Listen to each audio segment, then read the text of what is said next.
Olá pessoas da minha internet, tudo bem com vocês? O vídeo de hoje é mais um vídeo daquele quadro de filmes baseados em histórias reais e o filme da vez é o Vivos, ou do inglês Alive, de 1993, que apesar de ser um filme que conta aí uma tragédia, ele meio que marcou a minha infância de certa forma e eu já vou falar aí o porquê. Este DVD aqui eu adquiri graças ao Clube do DVD lá de Minas Gerais, então já quero indicar para quem é dessa região ali de Uberlândia ou para quem quiser também entrar em contato com ele pelo Facebook ou pelo Instagram. Eu vou deixar aqui as redes sociais dele aqui na descrição do vídeo, porque este DVD já é um item raro, então eu posso dizer agora que eu tenho essa mega raridade na coleção. Mas se você não viu este filme ainda, ou se você já viu e quer rever, este filme também está disponível na Netflix, se não me falha a memória, ou na Amazon Prime. Então vale a conferida aí, apesar de ser uma história triste, né? E eu vou falar um pouco sobre essa história, tudo o que aconteceu ali com os sobreviventes e também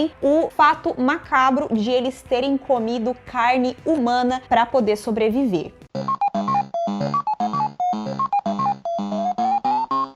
O filme Vivos conta a história real de uma tragédia que aconteceu com 45 pessoas que estavam a bordo de um avião, e ele foi baseado em um livro que foi lançado um ano depois do acidente. Nesse avião, que saiu do Uruguai com destino ao Chile, estavam alguns jogadores de rugby que tinham um jogo marcado em Santiago. E a princípio iam só os jogadores mesmo, mas aí eles resolveram chamar alguns amigos, um pessoal da família, porque assim, lotando o avião, o voo sairia mais barato. Além dos jogadores, familiares e amigos, no avião também haviam alguns tripulantes, né? Que eram os pilotos, o mecânico, enfim. Agora aqui vem um fato bizarro sobre essa história, porque o voo aconteceu no dia 12 de outubro de 1972, mas o avião caiu mesmo no dia 13. E o dia 13 de outubro de 1972 caiu numa sexta-feira, ou seja, o acidente aconteceu numa sexta-feira 13, meus amigos. Quer um negócio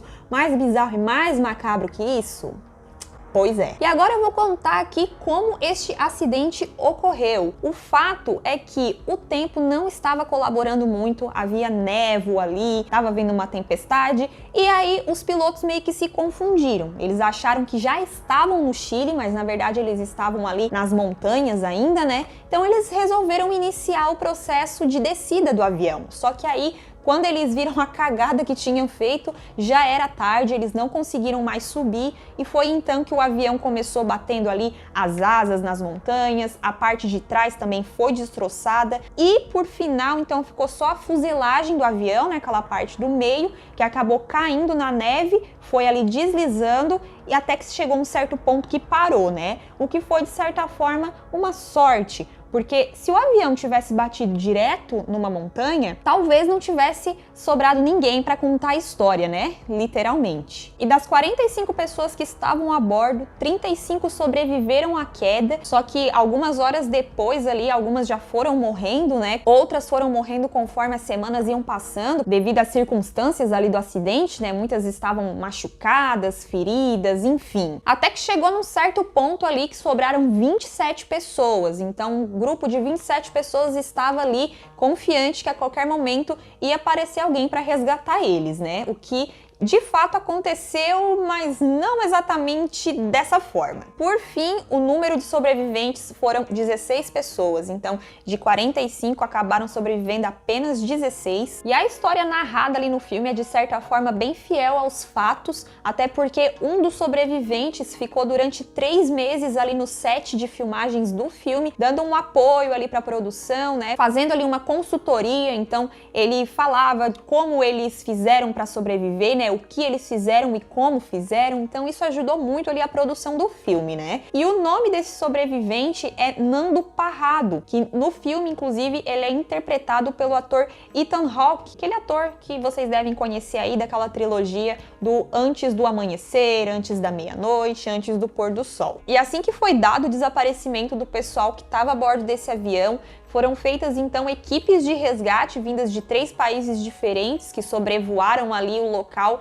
durante 8 dias. Porém, depois desse período, eles acabaram encerrando as buscas, porque vocês imaginem só, O avião era branco, então ele estava meio que camuflado ali na neve. Para completar, as montanhas ali estavam cobertas por nada mais nada menos que a maior nevasca já tida nos últimos 50 anos ali no local. Então, resumindo, nada colaborava, né? E foi por conta disso que eles acabaram ficando ali 72 dias, ou seja, um pouco mais de 2 meses, né? E não é à toa que essa história aí ficou conhecida como o Milagre dos Andes, né? Porque ninguém imaginava que pessoas podiam de fato sobreviver a frio, fome, naquela situação que eles estavam ali, né? Então, foi de fato um grande milagre quando se descobriu que haviam esses 16 sobreviventes no final. Mas um dos pontos mais chocantes dessa história toda foi a maneira que eles arrumaram para não passar fome, né? Para não morrer de fome. Porque a princípio eles tinham alguns mantimentos ali, algumas garrafas de vinho, uns chocolates, umas coisinhas assim, mas chegou um certo ponto que a comida foi acabando, aquela comida que também já não era muito de sustância, digamos assim, né? Então eles tiveram que tomar uma das decisões mais difíceis da vida deles, né? Que era justamente comer a carne humana daqueles que já tinham passado dessa para melhor. E como eu falei no início aqui do vídeo, né, esse filme ele marcou a minha infância e agora eu vou falar por quê, e é justamente por conta desse fato de eles terem comido carne humana e etc, né? Porque quando eu assisti esse filme pela primeira vez, eu tinha por volta de 8, 9 anos, e na época que eu assisti, o meu pai tinha um videocassete, ele deixava gravando os filmes que passavam de madrugada na Globo, e foi num dia desses que acabou passando esse filme. No outro dia, então, eu assisti lá a fita, né? Inclusive, tem até o detalhe que essas fitas sempre acabavam na parte mais interessante do filme, né? E esse daqui não foi diferente. Eu acabei assistindo esse filme só pela metade e anos depois é que eu consegui ver ele completo, né? Só que mesmo assim, esse filme me marcou muito justamente porque uma das cenas que eu vi foi essa parte aí em que eles comiam a carne humana, né? Então, assim, se para um adulto já é chocante saber que isso tudo realmente aconteceu, né? Imagina então para uma criança de 8 ou 9 anos, né? Então, de fato, esse filme marcou a minha infância por conta disso. E ainda sobre esse fato de eles terem comido a carne humana, né? Esse pessoal todo aí do time de rugby e tudo mais, eles vinham de uma igreja católica. Então, quando eles foram resgatados, muito foi falado ali na igreja, né? Se eles teriam de fato cometido algum pecado por ter comido a carne dos colegas e etc, né? Mas no final das contas, a igreja considerou que aquilo ali não foi um pecado, até porque as pessoas já estavam mortas e porque eles precisaram fazer aquilo ali por um instinto de sobrevivência, né? Mas vocês vejam que as pessoas são tão maldosas, principalmente alguns jornalistas, né? Que eles pegaram algumas fotos ali dos corpos, depois que o pessoal foi resgatado, né? E publicavam manchetes falando que tinha sido feito canibalismo ali, etc. Só que vocês vejam bem, a pessoa tá lá morrendo, não só de frio como de fome. Tipo, se a pessoa tivesse matado o outro, né?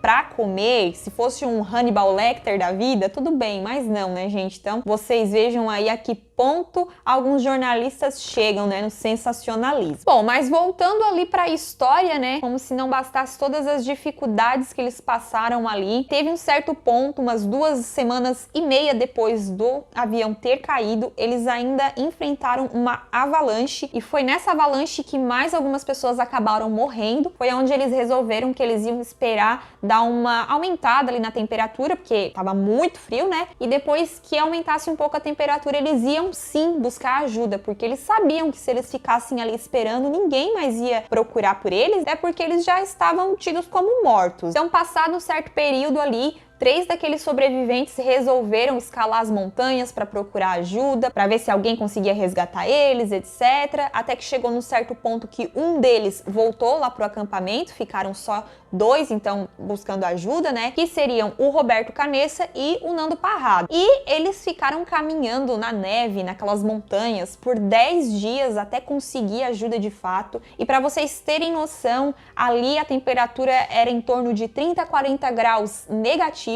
Um deles comenta em alguma entrevista que para eles diminuírem a sensação de frio, muitas vezes eles se socavam entre si, eles pediam para um socar a cara do outro, que aqueles movimentos ali faziam com que o corpo se aquecesse. E uma outra técnica também bem bizarra que eles usavam era urinar nas próprias mãos. Então eles falavam que quando a urina caía na mão parecia até que estava massageando. Então, para vocês verem, né, tudo instinto de sobrevivência. E quem ajudou eles foi um camponês chileno que estava lá cavalgando e tal, e foi aonde eles conseguiram então buscar reforços e avisar que havia caído o avião e que existiam ali alguns sobreviventes. E falando um pouco sobre as filmagens do filme, elas foram de fato feitas na neve, mais precisamente nas montanhas rochosas situadas lá no Canadá. Então eles reproduziram a fuselagem ali do avião, né? Fizeram o acampamento ali para fazer as gravações e tal. Então eles tinham que acessar todo aquele acampamento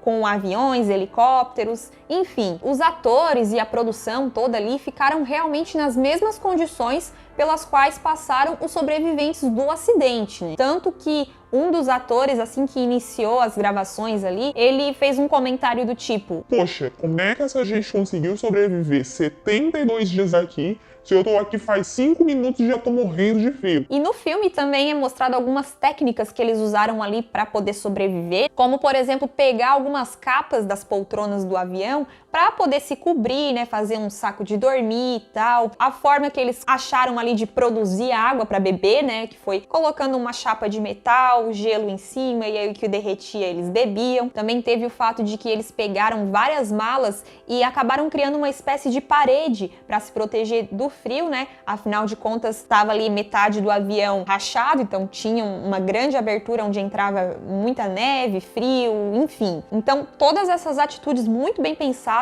foi o que tornou possível a sobrevivência aí a essa tragédia. Então é isso, pessoal. Espero que vocês tenham gostado do vídeo. Se vocês tiverem mais alguma informação a acrescentar, deixa aqui nos comentários. Comentem também qual o próximo filme que vocês querem ver aqui no quadro de filmes baseados em histórias reais. E é isso aí. Bom, eu vou ficando por aqui. Tchau, tchau e até a próxima.